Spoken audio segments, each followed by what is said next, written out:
ಈ ವ್ಯಕ್ತಿ ಹೆಸರು ಜುನೇದ್ ಅಂತ. ಇವರು ಸಿಜೆಪಿ ಪ್ರೊಟೆಸ್ಟ್ ಅಲ್ಲಿ ಡೈಲಿ 5,000 ಇಂದ 10,000 ಜನಕ್ಕೆ ಊಟ ಪ್ರೊವೈಡ್ ಮಾಡ್ತಿರ್ತಾರೆ. ಅದು ಒನ್ ಟೈಮ್ ಅಲ್ಲ, 3 ಟೈಮು.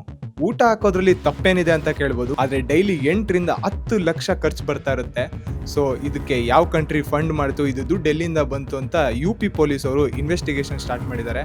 ಹಾಗೆ ಅವ್ನ ಪ್ಯಾನ್ ಕಾರ್ಡ್, ಪಾಸ್ಬುಕ್ ಎಲ್ಲ ರಿಕವರಿ ಮಾಡಿದ್ದಾರೆ. ಇನ್ನೊಂದ್ ಕಡೆ ಡೆಲ್ಲಿ ಪೊಲೀಸ್ ಅವರು ಪ್ರೊಟೆಸ್ಟ್ ಅಲ್ಲಿ ಯಾರ್ಯಾರೆಲ್ಲ ವೈಲೆನ್ಸ್ ನ ಕ್ರಿಯೇಟ್ ಮಾಡಿದ್ರು ಅವ್ರ ವಿರುದ್ಧ ಆಕ್ಷನ್ ನ ಶುರು ಮಾಡಿದ್ದಾರೆ.